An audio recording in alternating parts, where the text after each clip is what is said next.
Yeah, back to the film. Tell me where they start and how they meet and shit, please. I'm rattled. Why are you Why are you rattled? Because it's funny. It's good content. It's good content. It is called the Jingle Bell Heist. I don't know why I thought it was called the Jingle Bell Heist.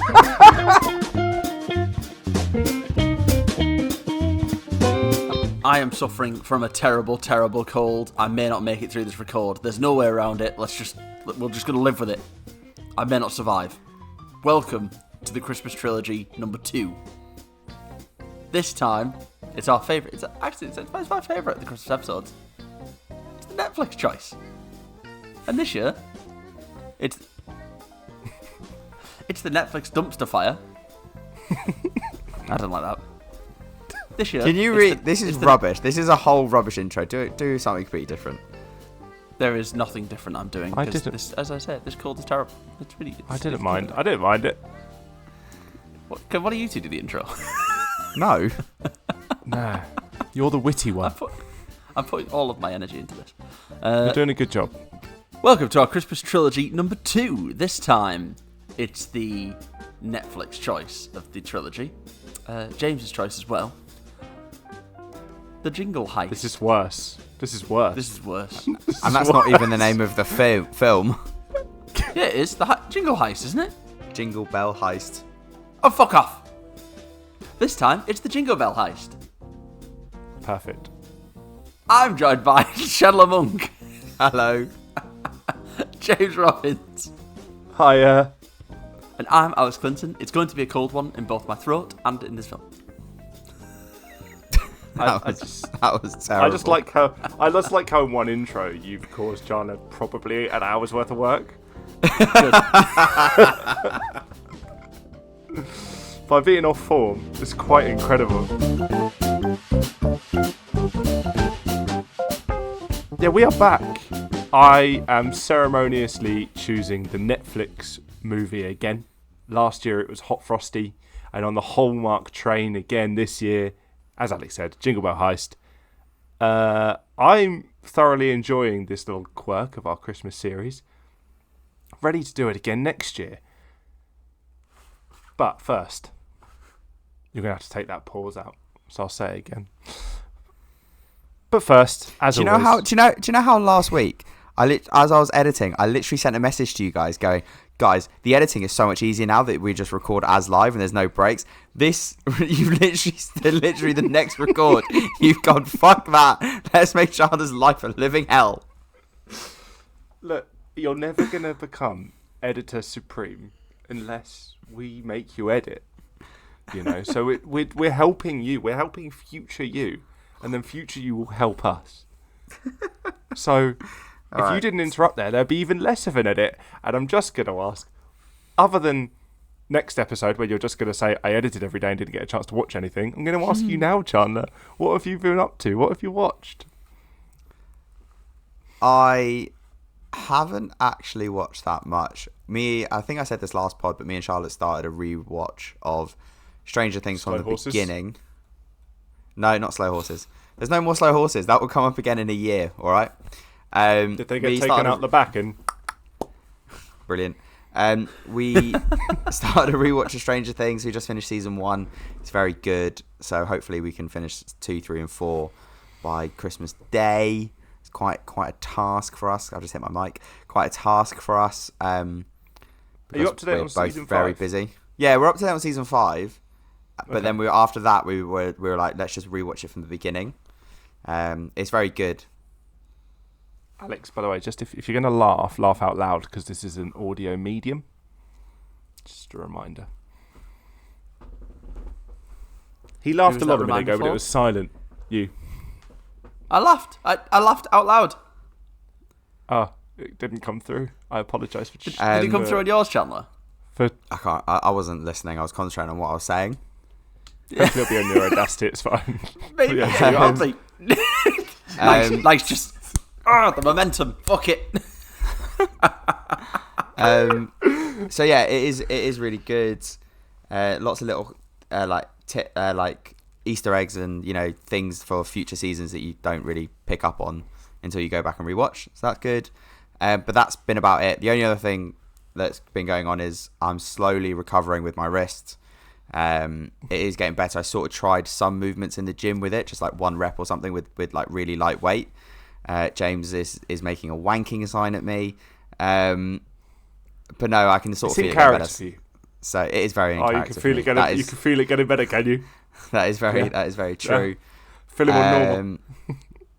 But that's about it. Using the shake weight. Alex, what have you been up to? Oh, what have I been up to? So I've had a busy weekend, but for this weekend is the first time I went to a gig with my girlfriend. I went to a band that she likes. I wasn't that interested in. They're a bit too heavy for me, bit too loud. But this is the first time I went to a gig. Oh, this is the first time I went to a gig. I didn't drink, mainly because I had a vicious hangover from Friday. And I put earplugs in, and I really enjoyed it. I am visibly shocked.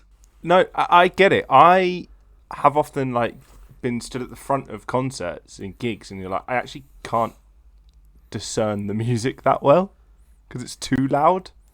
I took them out occasionally just to be like, I wonder how loud this actually is. And as soon as I took them out, I was like, holy shit, it's very, very loud in here. I was thinking about getting some of those loop ones or something. Yeah, my niece has loop ones because she hates people eating, so she wears them when we're at restaurants and stuff. Alex, did you wear earplugs or did you wear ear defenders? Earplugs, not ear defenders. That would be. Why it's would not my Alex look. own those? Could you imagine him on a building site in any shape or form? This fucker. I think Chandler's trying to. Go on, Alex. I'm not gonna say it. Chandler doesn't say it, and I know what he did. I don't know what he did.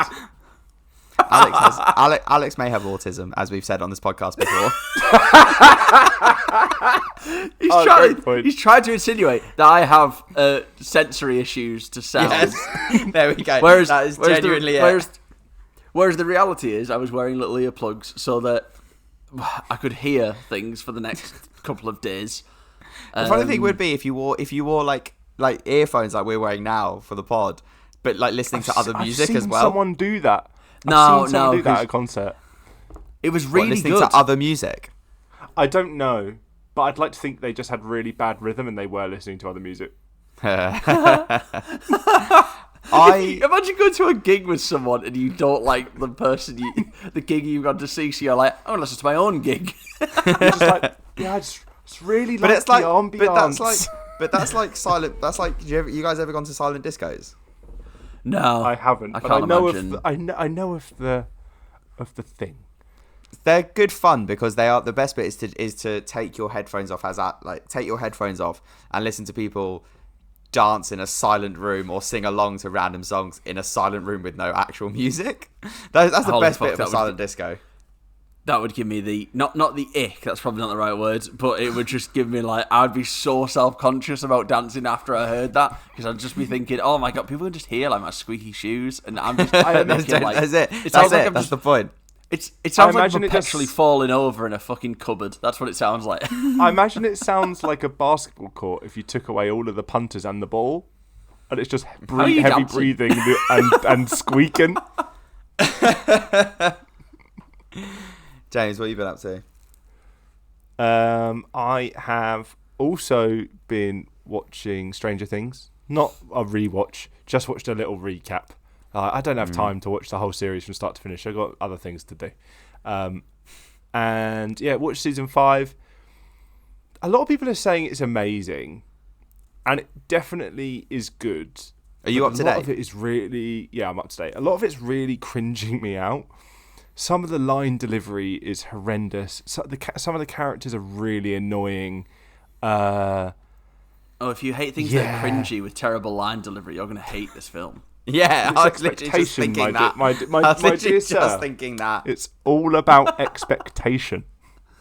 Stranger Things, from all I've heard, is I'm expecting some of the best television there's ever been. when it comes to a Hallmark style movie, come on. The last episode was very, very good TV. They've ruined Dustin. Spoilers. They've ruined Dustin for a valid in-universe reason. That he's basically traumatized at the death of his friend. But they've ruined the good character. Alex, do you watch Stranger Things? I don't know. I don't actually know. No, you two are the strangest things I have to see regularly. Probably Alex's best joke that we gave him no reaction to. I'll give him a chuckle. James, it's actually an audio medium, so if you could laugh loudly, please. The annoying thing is, now I'm going to have to go back and keep that in. No, you don't. You don't. Not both. You don't have to. You just delete both of them. You should. No, you should have both. Keep them in. They've made him annoying, and he's one of the good characters. But the problem with that is, like, Will and the other guy, Finn Wolfhard plays, Mike, are so fucking dreadful. Like, absolutely abysmal actors, where every line they give is horrendous. That, by ruining another character who is bearable and good, there's just loads of shit. And that does make it a hard watch. And also, seeing an adult Millie Bobby Brown play 11, and she's basically the exact same as she was in season 1, like she hasn't actually grown at all. Really plain, deadpan delivery is also worn thin. And Rockin' Robin is one of the best in the show, and he even made her a little bit irritating in points. So I'm liking the story, but finding everyone annoying. Oh my god, Winona Ryder in it. Fuck me. She's so annoying. I genuinely don't understand how you say all this, and then you're going to go on to say what you say about this movie we've just watched. Great film. Gift to cinema. Fuck off. Fuck off. We're back with another Christmas classic, or it will be a classic, in 20 years, when you accept the bad things and everyone realises that it is a gift to cinema, and it should have won the Oscars. All of the Oscars. Even for CGI. Don't think there's any in it, but it should win it. A Jingle Bell Heist. With a 74% on the tomato meter from 190 reviewers. 190, not 19 that I'm reading there. 190. And a 40% on the popcorn meter by fans. Idiots. Watch that go up and up and up. A 5.7 on IMDb. And a 2.5 on Letterboxd. I did see it only had 4 reviews by fans. And I tried to skew it myself by giving it 5-star, but turns out it's only if you put in your favourite film. But there's 4 people out there on Letterboxd that have put the film in their 4 favourite films of all time, which is incredible. That's mental. Have they only seen 4 films, and this is like the 4th film they've ever seen? I'd like to think that they put, like, maybe it's seasonal, and they've got their favourite Christmas films in there now, so it's a little better that it's one of their favourite Christmas films of all time. Still bullshit. Sure. But anyway, Sophia, a sharp-witted retail worker, and Nick, a down-on-his-luck repairman, are small-time thieves with their eyes on the same Christmas Eve score, robbing London's most notorious department store. Forced into an uneasy alliance as secrets surface and feelings for each other deepen, Sophia and Nick put their relationship and the heist in jeopardy. He's also not a repairman. He is a tech guy and a security cameraman installer person, which I don't know what their job role is called. Security? Yeah. No, because he's not security. He's not a bouncer. Tech security? installation? Facilities? Ring doorbell man? Ring doorbell man. It's closer than repairman. Yeah. So, were you happy? Were you happy to do another Hallmarky film? I certainly was. Genuinely, when you said you were going to pick another than the other like Netflix Christmas movie of 2025, I was actually looking forward to it, because when we did Hot Frosty last year, I was like, this is so dumb, I don't want to do it. But I actually quite enjoyed Hot Frosty because it was enjoyable stupidity. Yeah. This, on the other hand, I got very bored very quickly. I can tell this is another film where you're going to be really binary, because you're either it's very good or it's shit. Yeah. And you have no in between. Yeah. You never had any in between. when it is just okay. I do not think it's just okay. It's tried to be a real movie, whereas Hot Frosty never tried to be a real movie. I mean, has it tried to be a real movie though? Because there's some of I'll give it its due. Some of the shots, phenomenal. It looks spectacular. There's an opening shot that's like a long shot following her through the store. Looks beautiful. But I'll also come on to the fact that the store, for some reason, is a converted pub, and it's like the best department store in London. Come on. Like, at least just go to the outside of a shop and film that. Don't get some external shots of Harrods or something and put a different name on it. Yeah, there was clearly budget restraints on this, but they could have done a better job with that. I'm glad you'd mentioned the visuals, because it does look like I just felt that this was such a 2000s Christmas rom-com in every shape and form, and I think it's shot for me, quite nostalgically. Like, it does look like it's straight out of the 2000s. I think you should call this a com-rom, because it's yes. comedy, and then at the final second, they just crowbar in some rom. They're like, and they kiss for no reason. Like. But I think watching this film, it's trying to be, yes, a Christmas rom-com, but it's also trying to be like stylish. It's also trying to be like stylish thief movie, circa like Ocean's 11 and 12. No, I don't actually. I think it's a comedy heist film with a sprinkling of romance. I don't actually think it's a rom-com. Actually, romance on the list of genres for this movie is quite low on it. But as I also shouldn't be on it. I enjoyed the heist. No. I just go back to the comedy bit of this film. As we were talking before we came on the pod, I only remember laughing once. And the only two other things I wrote down in my favourite gags bit of my research were question marks as to, are these even supposed to be the jokes? Which is strange, because the woman who wrote it, Abby McDonald, also wrote Bridgerton. And I know that Bridgerton has, while not comedy, it has like quippy one-liners. Sort of similar to this, but I just didn't have like those like killer lines. The only one I laughed at was when they're running about and one of them just goes, I can't do that. Oh no, it was when they're trying to start the brawl inside the shop, and he just goes, I can't do that, I've got an old bowling injury. It's the only thing I laughed at. You laughed at that? I laughed at that. I smiled. That's the only thing I laughed at. I was like, that's pretty funny. I laughed out loud at one point, and I didn't write it down. And I'm going to be honest, I can't actually remember what point it was, but I did do it, which is really good stuff. Really good stuff for us. It's really good. The other two bits I wrote down, and it was like, oh my god, these are jokes, was like when his roommate gives the controller to the daughter and goes, want to play Fortnite? I was like, really? 2025? Fortnite's the best joke you could write there. And the whole bit when they're going to the Santa Fest and he goes on about walking into a room full of Shreks. I did not. I know it's supposed to be a joke. I know it's supposed to be a joke. That was weird. But I didn't get it at all. I even started to question whether he has been the actor was in Shrek somehow, or has been cast in Shrek 5, or has played someone in Shrek on stage in the West End. He has not. I thought it was supposed to be some meta in joke. It is not. I genuinely properly researched that. I do not get that joke whatsoever. We've gone way off topic, and we should circle back. But I will say that remember the bit I laughed at was during the first attempted heist when he's trying to pull the owner of the department store's wife, and he just randomly goes, "Je m'appelle Archibald Duckworth, Dankworth." I laughed then. I thought that was funny. That was out of nowhere. You're so posh. I think he got his French wrong. I think it was more the Dankworth. And I laughed at the Christmas hat balaclava. I loved the Christmas hat balaclava. I want one of those for riding a bike. That's fantastic. You laughed at that. I thought it was good. You're so strange. Before we move on, Chandler did make a good point of the Fortnite reference.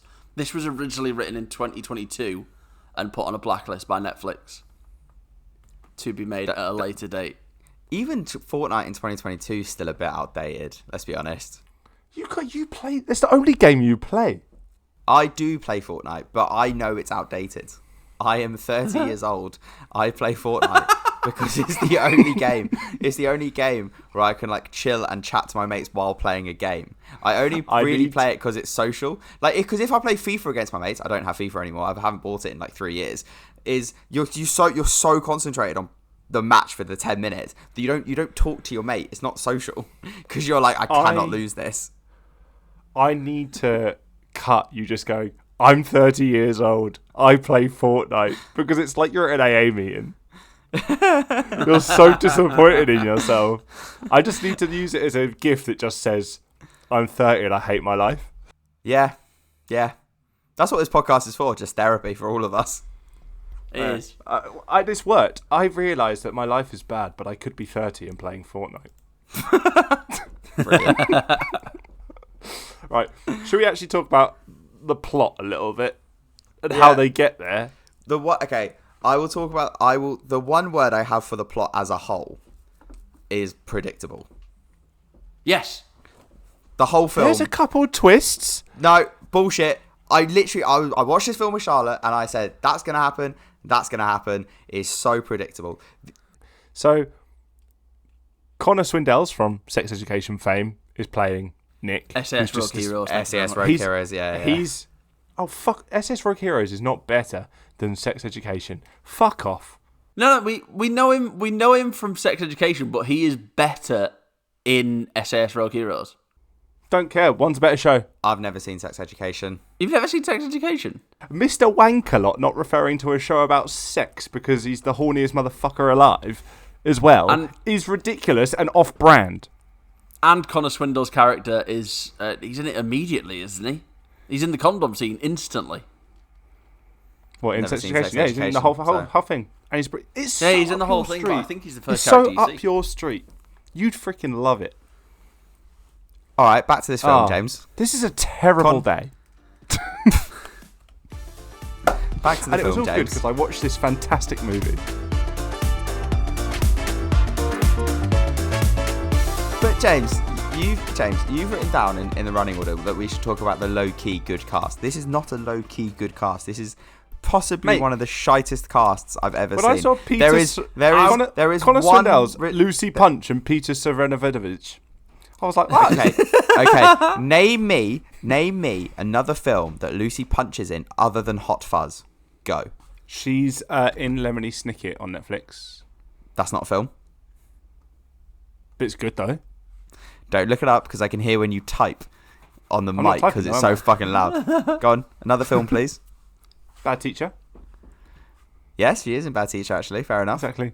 Look at him looking at her IMDb page. It's called Research. Bullshit. St. Trinians. He's scrolling. I can see his eyes. Yeah. What else am I looking at here? Sarah Silverman show. Right. Peter Serafinovich is the only good actor in this film. He is the only... Connor Swindells is a good actor. No, not in this. I'll say that. No, I kind of agree. Actually, no. I think he's better than Olivia Holt. I agree with that, but that's still a low bar. Yeah, it's a low bar because she is so wooden. The only thing I wrote down about Olivia Hunt in the film. Olivia Holt. Olivia Holt. Sorry, I'm not reading my research. Is that I just hated her. I don't know why. Halfway through the film, I just went, "Why the fuck do I hate this woman? I don't understand it." Is it because for absolutely no reason she's American? She is American in real life. I love it. I know, but for no reason. Why is there an American in the middle of this all English British cast? Her motive is her mum's in hospital, right? And dying of something. Yeah, we should probably tuck in their motives. And they came back to England just for the NHS, and then they're telling her to go private, and they're making meta commentary on how the government want to privatise the NHS. I fucking knew they're not. You were going to bring up capitalism in this fucking film. I knew it. Because to be fair, the first comment is about how much he likes the money at Christmas. Yeah. I was like, James is going to love that. It's so on the nose. Yeah. It's so on the nose. It is the most capitalist holiday, That's not true. It's not for Jesus anymore. It's for banks. Alex brings up a great point. It's so on the nose. Everything is so predictable. Like, they meet. They're not bad thieves. They're not bad people. They're good people at heart, but they just have to steal money because of their circumstances. And he didn't really steal the thing. He got set up. He has a daughter to care about. She's gonna die unless she gets money, just like Tiny Tim and fucking Christmas Carol. Makes no sense. More money equals health. Not necessarily. I didn't. So Connor Swindell. It's so on the fucking nose. His character's motive is he wants to get a flat because his ex-wife's going to move away and take his daughter away to Birmingham. Poor kid. To fucking Poor kid. Birmingham. Why Birmingham? Birmingham is an hour and a bit away from London. Yes, but Anyway, Alex, as you have moved, you do now know that London is the centre of the universe. Like, if she was like, I'm moving to Switzerland, I get it. But she's like, we need to move to Birmingham. And he's like, no, Birmingham? Why? Why would you take my only daughter to Birmingham? You can get there and back in a day. It's an hour on the train. It's an hour on the. Oh my god! And if you book it far enough in advance, it's only £8 as well. There you go. He's coming from. They're trying to make he's it coming out from like Deptford, so he's got a bit of internal London travel to do. You know. They're trying to make it out like they live in New York and she's moving with his child to like Oregon to California, and he's like, that's so far. It's not. Why would she choose? She says she can work remotely, so why would she choose Birmingham out of everywhere in the UK? Genuinely, why Birmingham? And everyone forgets about the Midlands. It's the north and the south. Everyone forgets about the Midlands. Nice. Why not move somewhere nice like Cornwall? Or I would say that. Move somewhere nice. Cornwall is genuinely a difficult place to get to. If she'd have moved to Cornwall, it would have made more sense. Yeah. Anywhere down there where it's almost a different country. Wales, like the far west coast of Wales. Edinburgh. Glasgow. That is a tough why journey. Birmingham? Even Manchester, because I'll tell you now, I'm not paying £80 to go see Alex every other week. The funny thing about this film, the funny thing as well, is that this film is so American, trying to be British, but failing at every step of the way. Because basically, the American writers have gone, I didn't find that at all. Which city can we choose? They've gone to Google and gone, what is the second biggest city in the UK that isn't London? And they've gone Birmingham. I don't think I found that at all, because it was very London department store, like Harrods and Selfridges, which is not something they have in the US. What are you talking about? Yes, it is. Like Macy's. It's not even like how grand they are. No, it's not the same. It is the fucking This film is not written. It's meant to be. This film is not written by an American writer. It's written by Abby McDonald. Yeah. She's from Sussex. I didn't know that. I did not feel. Any Americanism other than the American co-lead. No, this film. That's a reach if you just try to find a problem because you hate Yanks. And I say that as a term of endearment. I don't even hate Yanks. I don't even hate Americans. I just hate. Wow, Chandler. He's had loads of Yanks today. Yes, he's done it. I like Americans. My dream is to travel across America for like 6 months. I don't hate Americans. Tells me why I don't like you then. Brilliant. I was hoping more laughs for that, if I'm honest. Sorry, just cut that. This film. Loving Americans is a bit weird though. Calm down. Don't go too far. It's really British. It's trying to be British, but just failing. I don't know why, but I hated this film. I disagree with that wholeheartedly. That's not even a comment on if it's good or bad. I know it's what just he's an American in it, which is kind of weird. It's like someone has tried to explain to someone from like, I don't know, a foreign country, like a backwards country like France. They've tried to explain what a British superstar, like big department store is, and they've tried to explain our Christmas to them, and this is what they've imagined. But they've done it on such a small budget that they've tried their best, but they've almost tried too hard. The only thing I found weird about the Americanisms is I don't think I'd know how to react if an American served me a pint in a pub. And that's about it. And that made you angry? I was just like, how would I react? I'd be very confused, a bit shell-shocked, I think. Guinness, please? And then be over it. I remember once in Oregon, a couple of years ago, I thought I'd never hear any of you fuckers go, once upon a time in Oregon ever again, after leaving a previous job. And yet here I am today having to hear someone go, once upon a time in Oregon. Because a lot of you, especially our good friend Sam, who I think Oregon's is every fifth word. So irritating. No, I just remember I literally remember the story of going into a pub in Oregon and like someone tried to prove their age with a driving license. And basically they were like, oh yeah, we don't accept foreign driving licenses in the state of Oregon.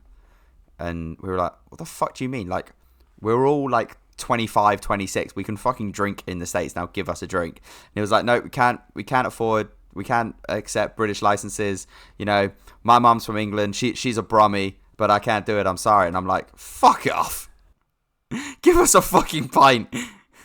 I thought he tried an American accent and then bowed out of it and then went back in for a second bite and then bowed out again. Then for the third time, he thought, I'm going to stick with it. And again, he bowed out halfway through. And it was really fun to watch your internalized panic the whole way through because you didn't know whether to commit or not. And then for 1 second at the end, you did commit. And you probably either should have committed all the way through or not committed at all. And instead, anyway, it was way worse than Olivia Holt's performance in this film.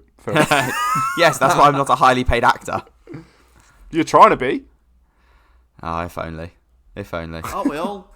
Aren't we all? It's clearly the dream job. Get paid millions of pounds to act in a shit film. How much was they paid in this? I think, just going back to the actual plot of the film. Can we talk about Connor Swindle's motive a bit more? And like, he was framed. Like he was framed. So it sets up in the film that the guy who owns the shop is a dickhead, essentially. He's very capitalist, just wants all the money, frames other people so he can claim insurance money. Like, it's the opposite of fucking Scrooge. Like, Scrooge is a bad person, but then comes good. He's just a cunt.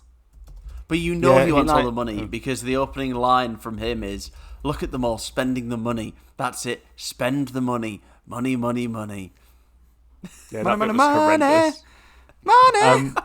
But like, it does set up stuff for the end because Connor Swindle's installed the security system at Sterling's department store, and then I was like, wow, so he framed him for something to not pay him, and which I'm sure Sterling can afford a fee for a security installer, ring doorbell man. And then I realised, oh wait, no, he's committing insurance fraud for stolen goods, and then has framed it on him as well. So he's getting more money. It's not just the wages, but also just stealing his wages. Like, what the fuck is wrong with you? But also for insurance fraud, which is what he set him up for, and for what we're saying he's stolen. So I think they say it's about £500,000, which in dollars is about a couple of billion. He seems to be out within like 18 months. They were like, it's because don't steal £500,000 again. But it's because he took a deal and pled guilty. That's why. But these twists are presented as, oh my god, look, we didn't reveal something. But it's so obvious. Like, literally, I wrote down right at the start, they both have a vendetta against Sterling. And then you just like, what's it going to be? And then you figure it out way before the film shows it to you. Like, you genuinely figure out that he's got a vendetta against Sterling straight away. I didn't get the two twists, and I hate myself for it. What, you didn't get which ones? The two towards the end. No. So her dad's not in the picture. Her mum's ill, as we've mentioned, and she needs money for her mum's illness. And then all of a sudden, towards the end, mid heist, which they've I enjoyed the heist parts of the film. For me, were the best bit. I think they were quite fun. They were well planned for the most part, put together, except for one bit which I'll bring up in a second, which was really stupid. But otherwise, I always think when I watch a heist film, all of these are stupid no matter what, so I kind of just accept it. They're all kind of crap. Like, did you ever watch that one with Jesse Eisenberg where he's like a magician? Now You See Me. That is a silly film. That is a silly film, which has loads of love for it for some reason. Now has a third movie out. Really weird, really crap. I wouldn't have done a third one. Ant-Man was a heist. Obviously, it's like Ocean's 11 stuff. But then when they finally get to the safe and she's not told him, and you realise that Sterling was her dad that threw them away because the mum worked in the store, I did not guess that, which I do hate myself for. I So can't I'll be believe honest. you didn't see that one coming. So yeah, it's so predictable, and then the fact that at the end, like the ending other twist one that's I didn't get at all. no, Was well the shocked. one before that, where his wife helps them, like, do him over essentially. That didn't surprise me. That was obvious. That's obvious. But they hinted it. They did hint it. They were like, "Oh, she likes to sleep around with young men," and then that's when they're like, Yeah. "Oh shit, our previous plan failed, so you need to try and pull her." And it was the easiest thing he's ever done. But then she realizes it's the man that he put away. I thought that was all fine. That was very much Christmas movie silly shenanigans. That's all right. It's so cut and dry about who is evil and who is good. Like, they're like, he went to jail, but he was framed, so he's a good guy. He's a good man. He is a good man. This woman is sleeping with all the young men, so she's a bad lady. She's also But she was with a good lady. the other bad man. And she was a good lady in the other twist. And this woman steals little amounts of money to help her cancerous mum try and survive. Good lady. Yeah. She steals, but for good reason. She is Robin Hood. Even though they've come back to the UK to use the NHS, which is free at the point of use. Unbelievable. So they try a couple of times. They initially try a heist to steal some jewelry, but it's gone. And we're later told that was because he was committing insurance fraud again, and he kept the jewels in Peckham Peas. I shouldn't do that. It's gang sign, isn't it? Peckham Peas. Might get found out. Might get some problems anyway. And There's the intro.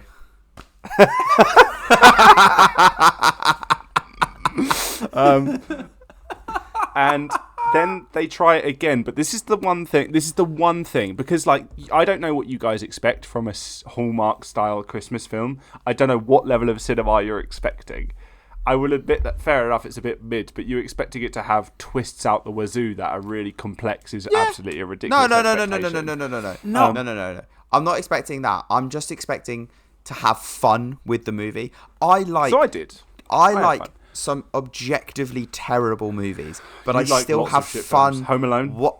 Shut up. That's just fucking blasphemy. Like Nostalgia I love objectively bad comedy movies, like genuinely bad comedy movies.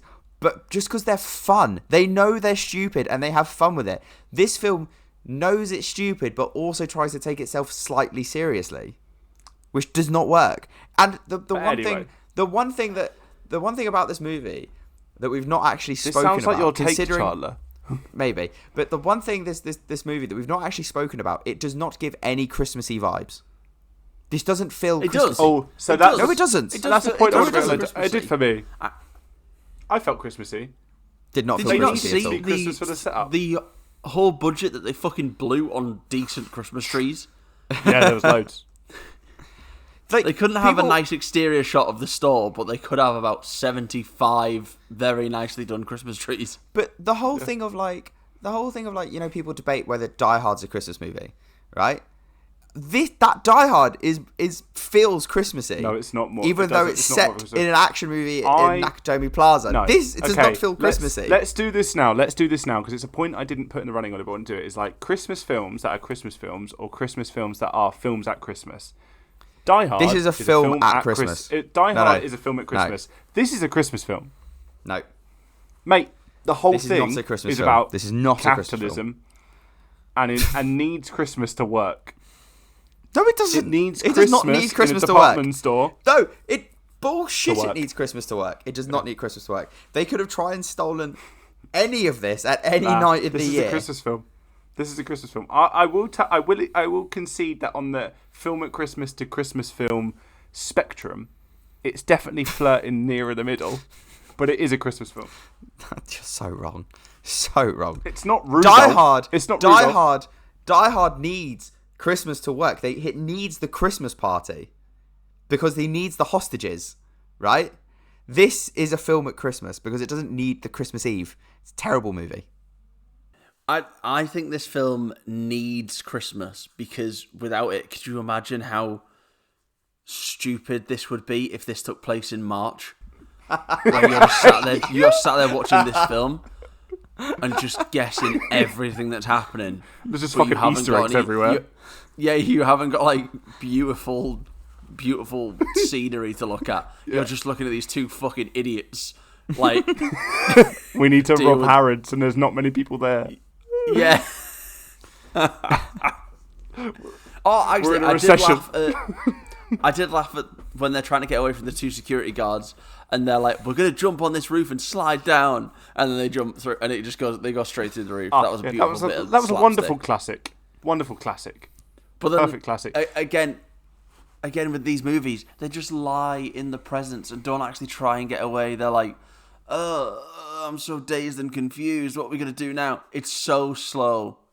You jump off a 3-story thing into a shed and see how you feel. We can do yeah, it but for the TikToks. If it's that, if I have to just put the pain to one side for my freedom, This will be my Christmas present. I'll buy a shed and buy you're me going to a jump through the shed. roof. You're going to jump through the roof. I'm gonna buy a shed. And you're going to jump through the roof. See- and I'm going to see how quickly you get up. If I don't get up fast enough, do I go to jail? We can make it happen. You'll probably be in hospital. Just Okay. let's wrap up the plot, right? They basically there's another No, wait, twist. Can I jump in? Because I wanted to talk about this. There was 3 attempted heists. The first one, and then which we just talked about, the middle one, and then there's the twist at the end one, which we will come to. But the middle one, the only problem with the middle one, where they go to the Castor Lock Christmas party, which is the company that provided the safe to Sterling that they might break into to steal 500 grand. Because the first heist was to steal some jewels, but they disappeared, as we know, for another insurance fraud place back in Peckham. And then the Castor Lock Christmas party. That was all fine until they are turning off the power so he can access a server because the firewall's going to turn off. And that's not how things work. That is what you're annoyed about in this film? That? Yeah. Really? Yeah. That? The server would turn off itself, or it's on backup, and then the network might still work. So then it's just got the firewall still on. That is what you're annoyed at. I genuinely can't believe it was the I only part. genuinely can't believe that is the problem we have with this film. It was the only part of Everything all that of the happened- heists that I found egregious. That's mental. Out That of is so all of the mental. heists, it's the only thing at all the heists that was really that didn't work. Otherwise, I had fun with the heists; they were fine. But that's the only bit of the heist where I'm like, "This is stupid," and they're like, "Oh, it's on a different grid." So okay, Also, but why would the firewall so- go down and you still be able to access it? So in all the heists, that's the thing you have a problem with. Not the bit at the end where it's revealed that she is Sterling's daughter, therefore her DNA would match Sterling's. Not because, but surely it should be an identical match, not just not it has a thing in its database going allow family relatives. No. I just think it was a Castor Lock sold him a bad one. You know. I would have loved if on the little display it just went close enough. That would have been funny. That at least would have been funny. I thought you were going to say about how in the final scene, one of the final scenes where Peter is sat in the back Sarah of the car. I'm not even Vinovich. gonna- Sarah It's Vinovich. tough, right? No, it's not Sarah I know Vinovich. You're You struggled I then know as how well. to say his name. I'm just Peter. Peter Big Saravinovich. He's sat in the back of the car, and we're meant to believe that he has this realization that that's his daughter that he sent away while he sat in the back of the car, and then she gives him the finger, and he's like, "My child." Now he's just annoyed that he got caught, and now this girl is flipping him off. I think it's just that was the girl I spoke to at my party. Because he has no reason to believe it's his daughter. He would have no idea it's his daughter.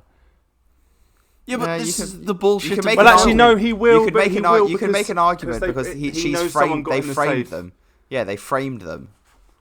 Like they framed So him. that Because that was the twist. the twist is they didn't steal the $500,000. They put the goods that he stole in the safe so the police could find him and then arrest him for insurance fraud. That's the whole twist. And I That was can set sort up of by see his that he wife. would think about it because he Yeah. he would know that it's his daughter because he would have gone when he bought the safe. Yes, enable family relatives to open safe. Don't just let me in, the master criminal mind. No, let anyone I might have sired be able to open the safe. Also, I will say this is an issue. Why didn't they just get a fucking... I know, like, fingerprints can be copied, but why is it not just a fingerprint rather than DNA? Because I imagine DNA scanners aren't that great, because I think DNA takes quite a while to, get a good read on, to get your genome on paper. It takes 15 seconds to recognise that your daughter is you. Yeah. Your daughter's allowed. Also, the whole other bullshit at the ending of this film is that they crowbar the kiss in right at the end. Yeah. And the like 4 minutes of the credits are just them watching them eat. Yeah. I quite liked that. It What was the like fuck is that? It was like the Avengers shawarma scene. That lasted 10 seconds. This lasted a good 4 minutes. Yeah, nice to have something at the credits. I felt that the romance was shoehorned in. I did find it believable, but shoehorned in towards the end.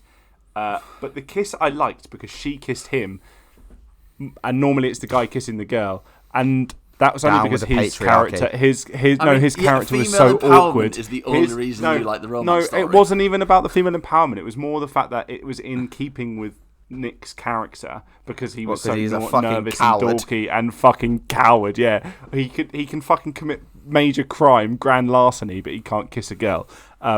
Which I guess that's autistic superpower of his. I don't know.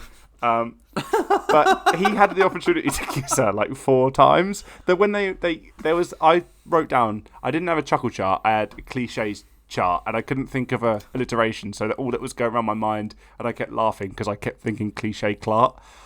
But either way, what I thought they were going to momentum. They have a fight, and I'm like, they probably kiss after that, but they have to have a fight in the film. They had to have a reason to dress up, and that's when I thought they were first going to kiss. They did, right? They did kiss when they first dressed up, because they needed a kiss as a distraction. They needed to kiss as a distraction. They had the fake kisses. No, when they're dressed in a suit and a dress, because they have to have a scene where they look hot. But that's after they've already. That's after they've already kissed. Yeah, being dressed as Father Christmas. That was a fake kiss. Yeah, but a fake kiss that lasted too long because it turned into a real kiss. It did, but then it was the real. It's a cliche. Towards the end, it was the one towards the end when they were in the hut and she kissed him. Bullshit. This is bullshit. But the final twist got me when they were putting the stuff back, and the wife was like, "Actually, you're going to help me." No. And then they all live happily ever after. Also, kind of annoyed that all the way throughout the film he wants to commit major crimes and make a lot of money, and he's only going to buy a flat. And if that doesn't tell you about the problems with the London housing market, then I don't know what does. Oh, shut the fuck up. Let's go to takes.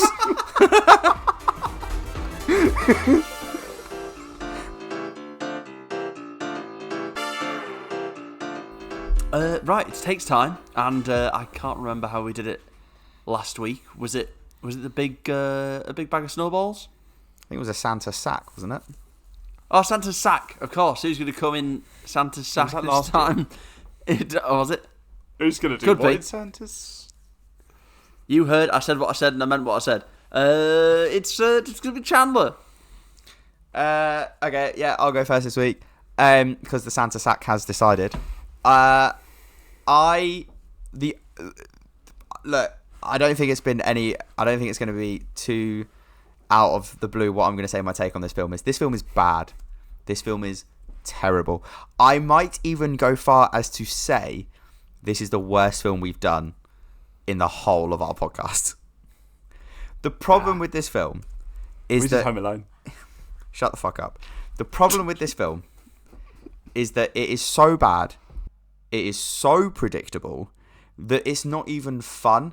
Like, I quite enjoyed doing Hot Frosty last year because at least the film knew its own stupidity. It knew that it was Christmas nonsense for people to enjoy, and it had fun with the hot snowman with the special scarf. This film, on the other hand, tried to take itself seriously at points. It tried to take itself seriously at some points and failed. It tried to make itself funny. It failed. It just is bad on all accounts. There are only 2 saving graces in this film. One is Peter Serafinowicz, who's in it for all of 4 minutes, but 4 minutes of golden screen time.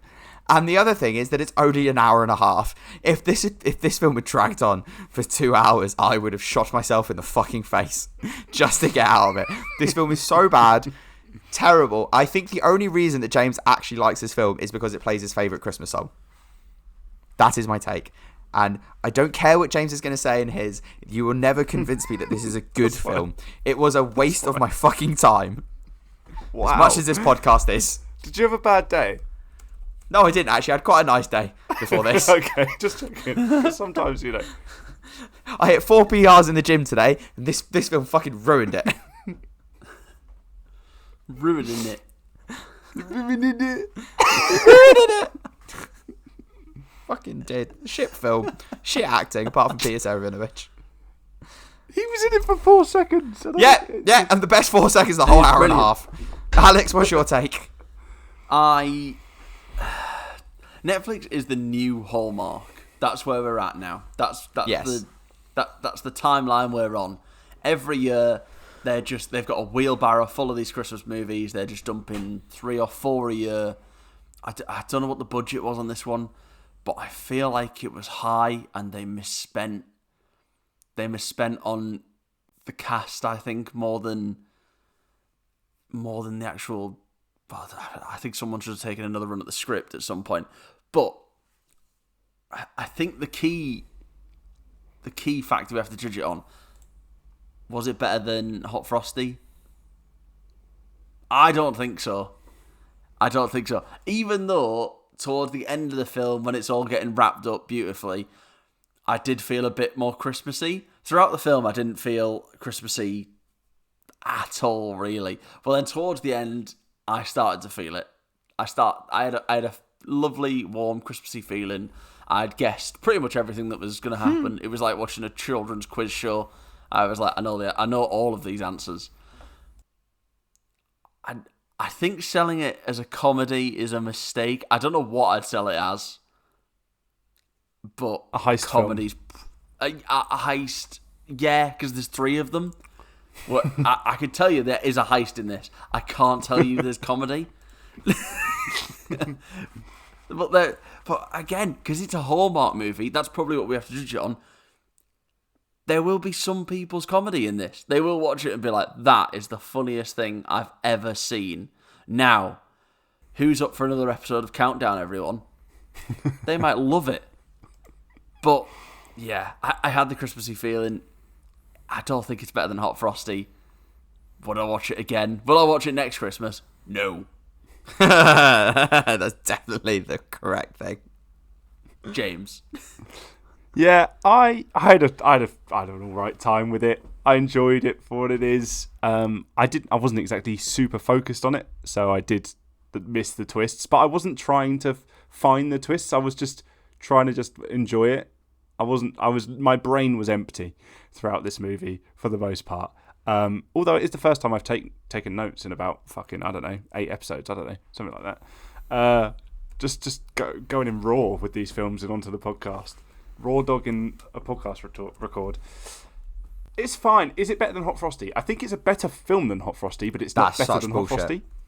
Like as a story goes, it is better than Hot Frosty. But Hot Frosty's so stupid. It's so much fun. It's just so much fun because it's so dumb. Whereas this is trying to be an actual movie, and I think if this came out in 2004, it would have been absolutely fine then.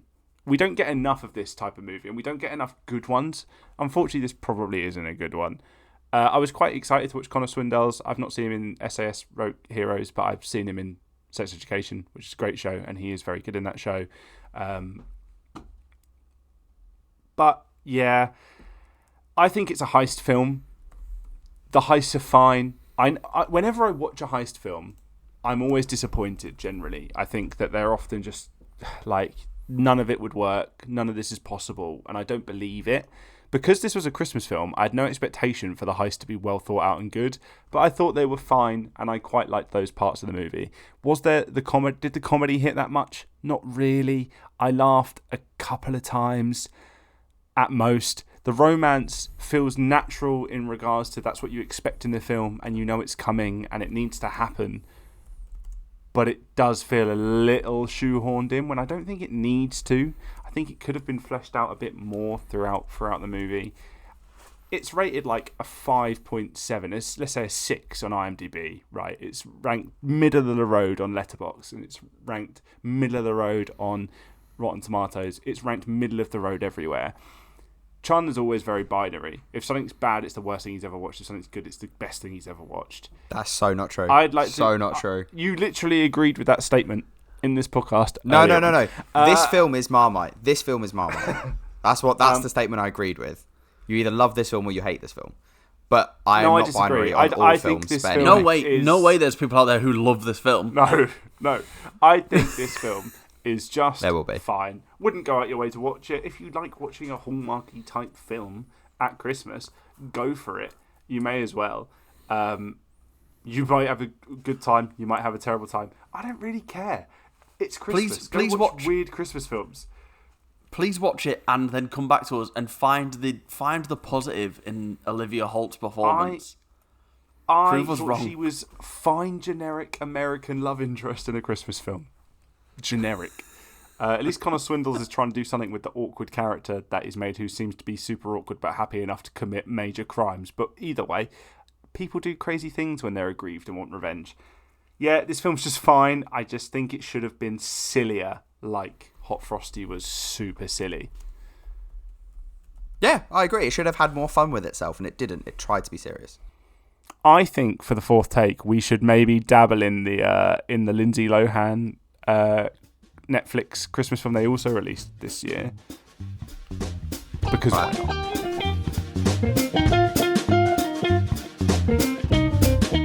We hope you've been inspired to waste an hour and 36 minutes of your life on this film. Not waste, but invest. You should invest in this film, because genuinely, it's probably worth at least an hour. 36 minutes you could take or leave. But I did say it gets better as you go on. Next up is the last in our 2025 Christmas Trilogy. It's Chandler's pick, which is... Bad Santa.